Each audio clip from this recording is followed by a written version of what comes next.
Hello, everyone. Welcome to the Angriest Man in Orlando show. To anyone who just stumbled upon this live cast, hello. Hope you're having a good night. What do we do on here? We're just here to chant, bitch, moan, talk, do all kinds of fun stuff tonight. Uh, Sorry, just adjusting some stuff. We usually give it the first couple of minutes for people to jump in. I am watching live chat, see if anybody's jumping in, see if anybody wants to throw out any topics. In just about a minute or two, people will be getting a notification on their phones that we are live. And then we'll go from there. We'll open it up with a pretty easy topic, and then we'll go into the news of the day, anything that's kind of angering anyone. We can go from there. Basically, we're every Tuesday, around 9-ish now. Just a later time, just to include people from around the country.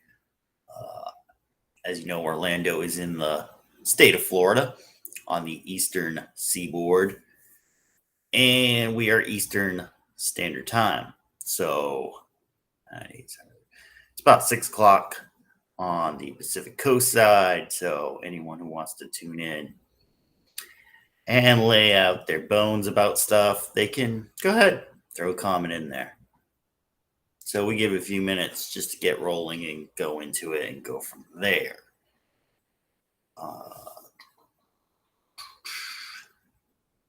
Intro music would be great. Working on something to hopefully get that rolling. But this is a fairly new show. We haven't even been on a year yet. It's been going well. People are watching, listening. So, it's kind of therapy for people in some aspects.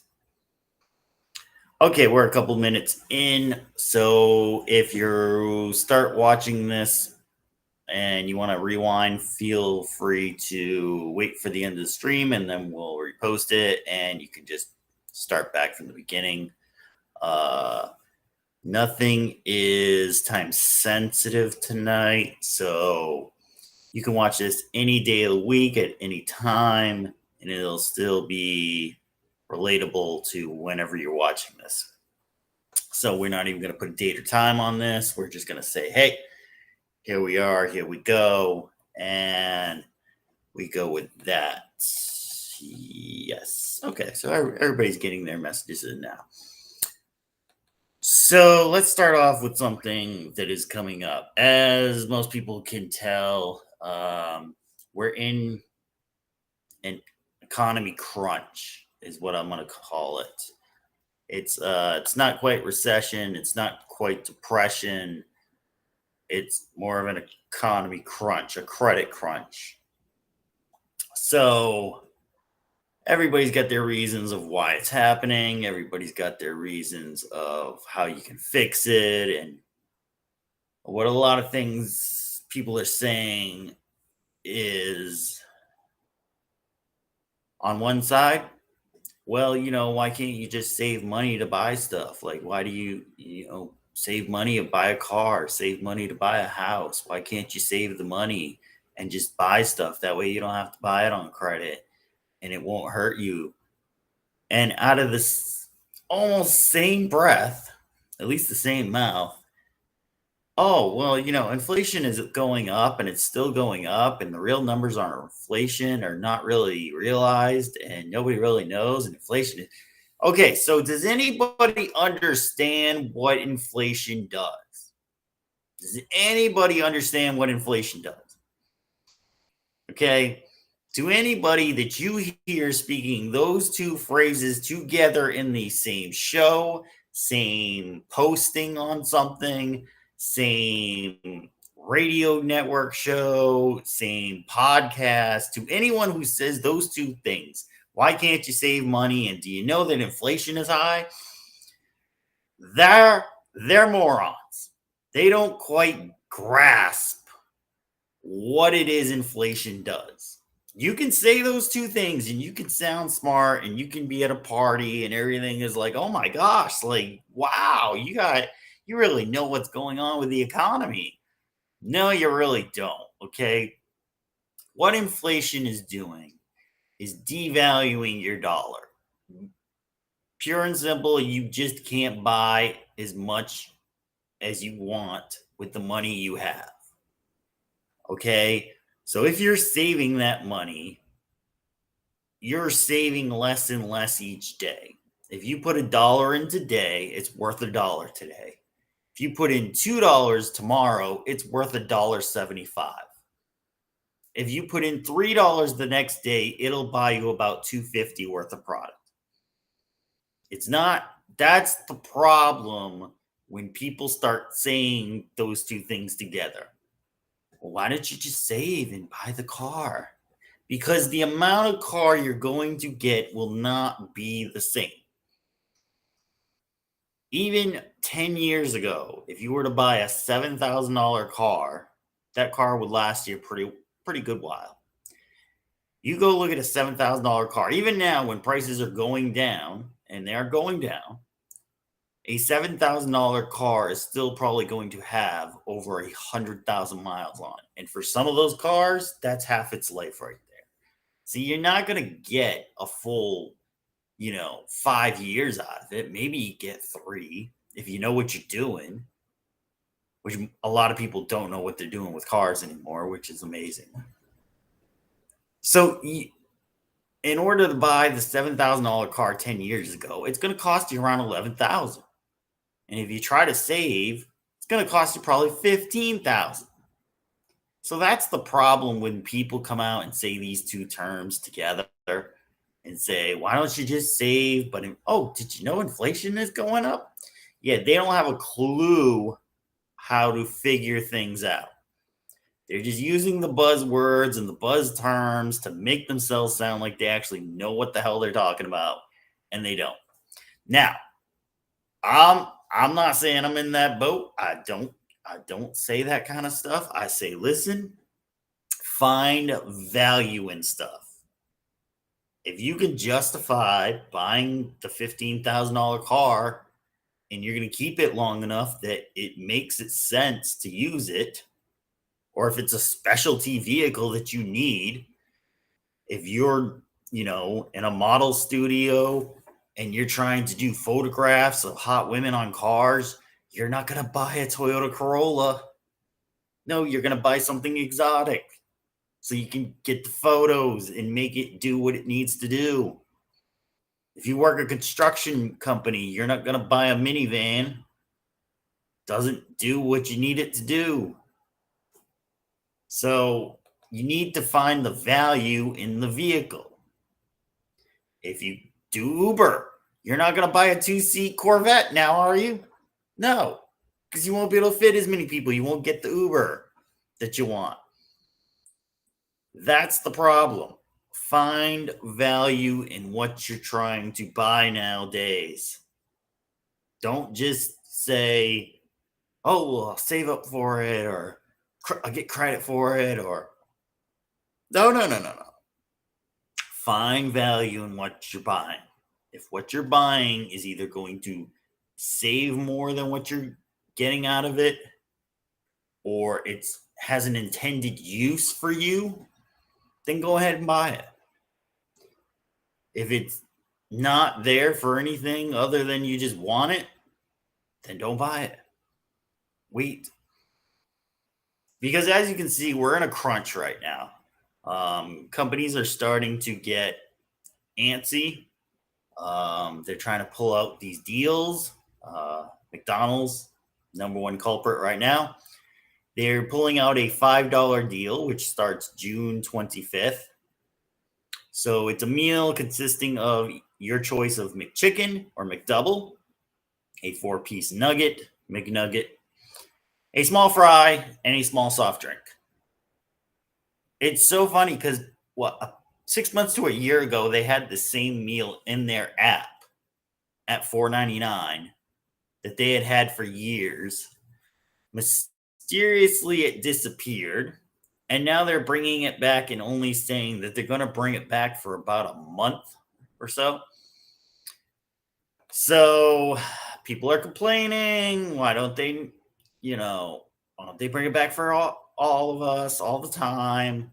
What's this 1 month thing at participating restaurants? And it's quite simple. The restaurants can't afford to actually do this. This is the Subway $5 footlong deal all over again. Because the cost of employment went up, because the cost of ingredients went up, that $5 meal is now no longer profitable. It's what happened with Subway. They couldn't get the ingredients for the prices they wanted to be able to make a $5 footlong, so it became a $6 footlong and may possibly be even at a $7 footlong now if you get a coupon from their app. But the food just isn't the value anymore. So it's here for a month. They're hoping you'll go in there, you'll get that, and maybe you'll want a McFlurry. Maybe you'll want to upsize your fries. Maybe you'll end up buying another meal for yourself and have that meal for your kid or something. So the deal is to kind of push you in, and that's the crunch right now. Businesses have reported they had a good first quarter, January, February, March. And their next quarter, which is April, May, June, is not going to look so great. So they're kind of prepping everyone to get everybody ready when you see the bad numbers. It's just not going to be good. So this is the crunch. This is when people are starting to scramble a little, and people come out with really stupid takes on stuff, and it's just like, oh. You hear people say it, and I'm sure to them they think it's fine, mostly because maybe they're higher income people. If you have enough money for things, then it doesn't bother you. If you bought a house that is now depreciating to no avail, and you're looking at like, oh my gosh, like my house isn't worth as much, but you can still afford it and you can still stay there. So there's not a major issue right now. You're just working and paying the bills. If you have a car that's now worth $20,000, $25,000 less, at least you're paying for it. So it's not a problem right now. If you could still buy food and everything, it's not a problem right now. So people who don't have the problems can easily, come up with solutions that think that it work when it really doesn't. It doesn't work. Solutions are basically ride it out. Same thing that happened in 06, 7, and 8, into 09 a little too. You got to ride it out. Do what you can. Everybody's going through it. There's nobody who's not going to feel it. Oh, but they make over 250,000. They're still feeling it. I see those people. They're still feeling it. They're not getting their extra coffees. They're not trading in for the new car this year. They might push back their vacation trip that they had, or they might just do it somewhere where it's a little bit cheaper. Instead of going to Aspen, they're going to Missouri or something. So believe me, everybody's feeling it. You just may not see it. So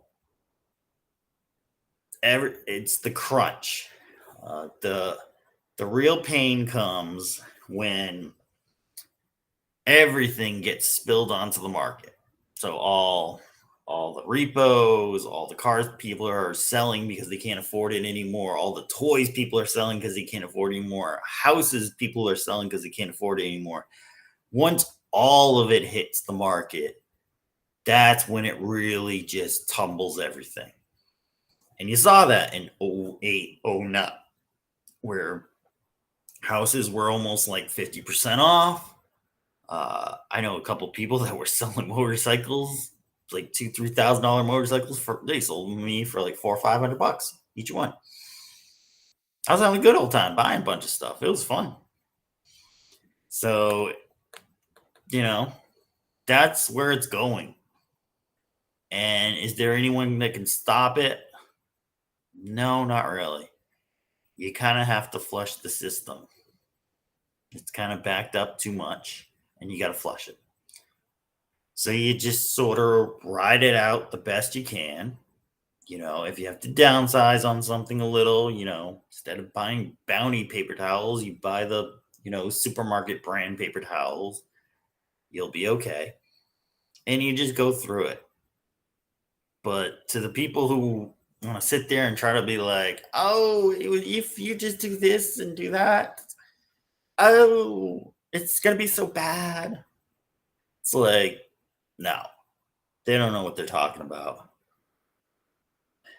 And it's just terrible to hear people with bigger audiences than me saying it was crap. So, another thing that's dying off is dating apps. So, I've talked about this on the other show, and I go on and off with those things because you thought with the pandemic people were getting on, and then people started getting off to try to the real life stuff, and now people don't have the money to do the real life stuff, so now they're kind of going back on, and then they're seeing how bad it still is, maybe even worse than they remember, and they're just completely shutting off. It's not there anymore. The dating sites are taking huge hits. I know I looked at it in a video I did back in January, and they were seeing like 10 to 20% dips in 2023. A lot of people were just tuning out, and the bots are still there. I believe the fake profiles are still there. Everything's still there to try to entice. And actually, there was an article. Let me see if I can pull it up. There was an article from the CEO of Bumble, and she said that Bumble is developing AI to search out. Well, the AI first will create a concierge for each profile. So you got your profile on there, somebody else has their profile on there. There's a concierge that will take the details of you, have it available for people to look at, and then we'll interact with other people concierge to figure out if that's somebody you want to date. So it's AI talking to other AI to figure out if the AIs think that the people actually want to meet. Not the greatest idea ever. I don't know where she came up with this. I don't know, some Terminator movie or Matrix or something. I don't know what she was watching late night, but it's really strange because first of all, I don't think people really put out a fully truthful ad, I guess, because you're trying to sell yourself to somebody else on those things. But your profile has kind of the best of you. No one really sits there and puts on there like, oh, I snore. Oh, I work too many hours. Oh, I'll absolutely cry if you don't spend the weekend with me. Oh, I'll scream at you if you don't do the dishes. Some people put some truth to it, and they kind of cutesy it up and be like, oh, I'm just really clean and I'm not looking for anyone who isn't clean and stuff like that. But they won't get into the real nitty gritty.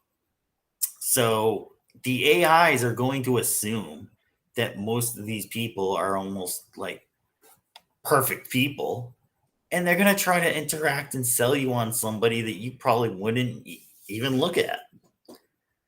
So it's going from bad to worse at that point. I'm not sure how much life Bumble has. I went back and tried their app, And within a couple days, I've already run out of matches, or at least run out of people that they're sending to me. Now, I'm not paying for it, so I have a weird assumption that they're probably not giving me as many people because I'm not paying for it. I think if you pay for it, they supposedly bump you up and move you to the front of the line, give you more matches, make it more involved with you on their app. But you know, again, who wants to pay for no results? You know, if it looks bad and there's nobody around, then who wants to pay for that kind of stuff? You know, it's really strange. So the dating sites are not looking really great right now. It's funny. There's a Ashley Madison. If anybody remembers that site, that was a married people trying to meet other married people and get hooked up on that. And there was a 3-part series on Netflix of that. And they actually had something pretty good. I mean, they would actually charge you to send a message. And you could just buy tokens, I believe it was, buy 1,000 tokens, be able to send 1,000 messages and respond and all that. But then I come to find out that a lot of the recipients and the people who thought they were meeting someone were being duped, because the hot girls that were sending messages out were actually bots. They had a lot of bots on there, and this was back in 2014 and 13. So we're 10 years later into the future.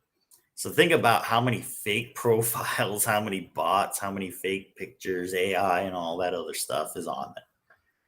So it's just more doom and gloom. I hate to have that, but it's what gets me angry. It's what gets me doing this show every week. It's how far does all of this go? So we'll go into some other stuff. What's on the news? Let me check on the news. All right, so there was the Harrison Butker speech. You can break it down pretty simply like this, okay? If you take out that there are cameras everywhere nowadays, this was a Christian guy invited to a Christian college. He's going to do a Christian speech. Simple as that. To all the women out there who are like, and I see a lot of guys too. Jeez, man. It's the speech made for the audience. He's not gonna go in there and be like, well, all your Christian values are terrible and you should actually love more people. And he's not gonna do that. It's not the environment for it. So I don't know why everybody is so shocked that he said what he said. Number two, the main part of the speech, what they're taking out and breaking down, is he said, well, you're going to be going out with your degrees and trying to get jobs and promotions and all that, and that's great, but you should really, and think about how great it's going to be a mom and a wife and everything. And to that, I say, hey, you know what? He's not entirely wrong. A woman's greatest superpower is to have children. I mean, you can do it. You can do it on your own if you want to. Men can't. That's why I think a lot of men build stuff. They want the creativity and the ability to create something. So they go and they, some people do it. Some men do it with wood. Some men do it with metal. Some men do it with other things, fabrics, I don't know. They create stuff as a way to show that they can create something. And so women have the superpower that they can create more humans, and from and I've read a lot of the replies to that speech and people posting speeches on other posts. A lot of it is like women are like, oh well, I don't know how you can tell her that she should just be a mom and she shouldn't. No, her greatest thing shouldn't be creating humans. Okay. And then in the same breath, they'll be, oh, it's, but we should have the choice to be able to kill humans with abortion, and we should have that choice. Well, it's like you do have that choice. You do have that choice. That's what he's saying. You have the choice to have children or not have children, but it feels really good to have children and be a wife. That's what he's saying. He says you can still have your career, but your greater appreciation will be as a mom and a wife. And I believe he says homemaker in there. Again, it's a Christian school with Christian values. What do you think he was going to say? And so to the other people who say, oh, well, they're only, they're just promoting him because he's white. Okay. If you want to throw race into it, let's go for it. So why are they still kicking him around on MSNBC, on CNN, in that white type networks? Okay. So then they say, well, why is this backlash when there were other players who were, trying to speak their own minds? Okay, well, there were a few players speaking their own minds. LeBron James was speaking his own mind. He was also promoting China, which is one of our enemies. So, do you really want to support that? The Colin Kaepernick thing. Again, Colin Kaepernick was promoting that our country was terrible and was full of racism, yet he was a half black African American man who was playing as a starting quarterback in the NFL, where there are only 32 positions for 3.2 million people. So 0.001%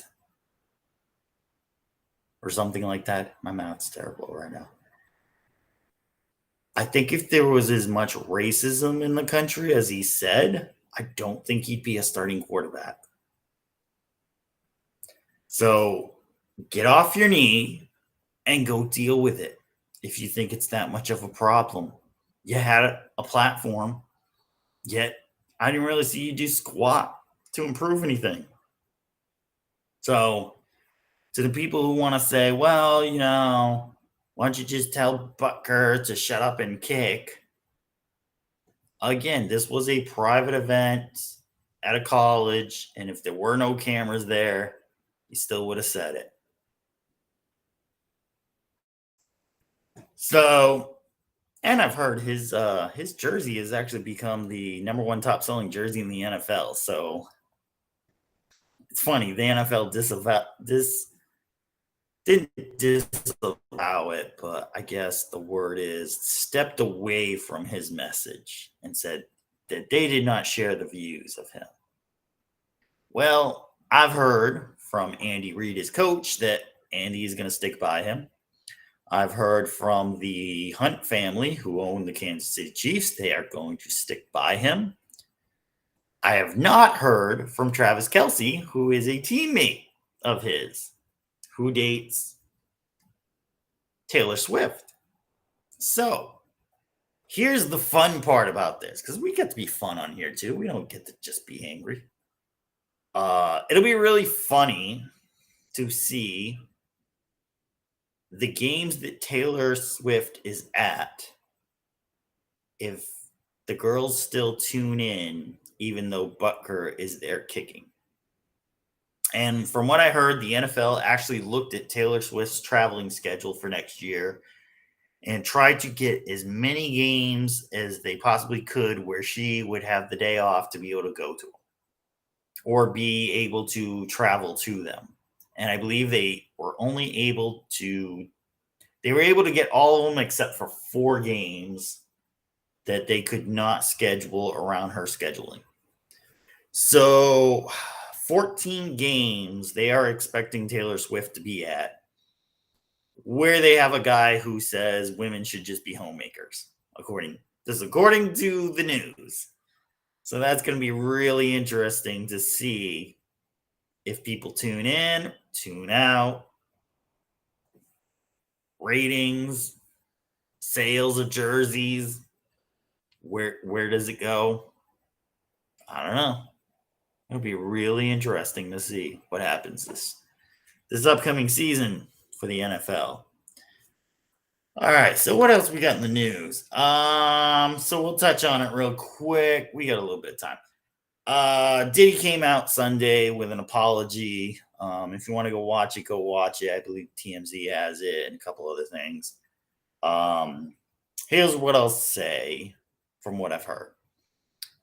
Supposedly, the settlement with Cassie involves him not speaking about her in public, which is why he did not mention her name in the apology.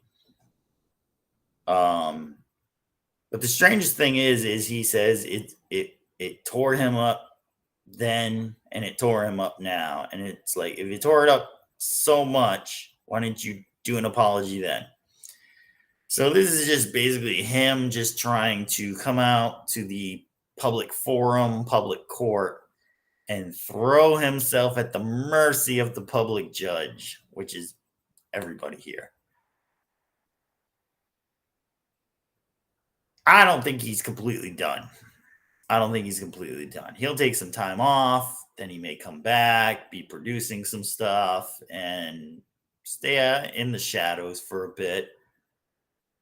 The funny thing is the hotel it was filmed at is no longer in business. And so who got the tape? And why release it now? The LA district attorney came out, said statute of limitations is over, so they're not going to be able to prosecute this one, but they're trying to find other stuff. There is a report he is being sued by another woman, but no, I don't have the details out on that report as of the recording of this, so we'll have to see how they come out. It's funny for timing of this. There was the raid on his homes in Miami and California, and they got a lot of databases and hard drives from computers. So was this video on there, and was it released by the feds? I don't know. We'll just have to wait and see on that one if we get any answers to that. It is just really, really funny for that to come out now. So as we get more details on that, we'll go more into that. But yeah, that's kind of what's going on in the world right now.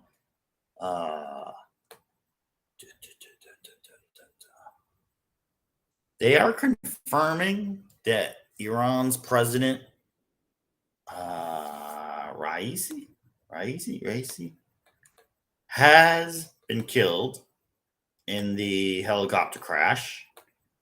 So we'll have to see how that goes. I don't think there's going to be much of change. It's a pretty closed off governmental society over there. There is not like some outlier waiting for his chance to get in as president. It's not going to happen like that.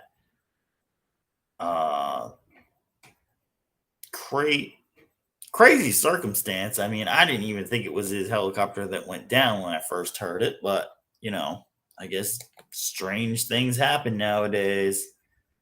So we'll have to see how that goes.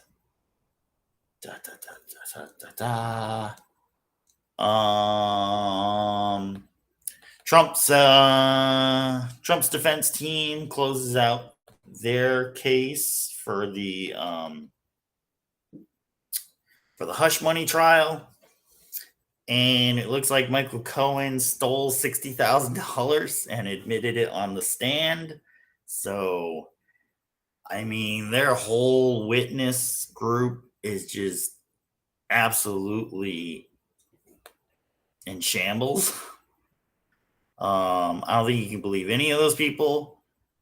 I still think they're going to try as hard as they can to get something, a fine, try to get licenses from him or something. Or I don't see jail time, but like I say, it's going to be a strange year.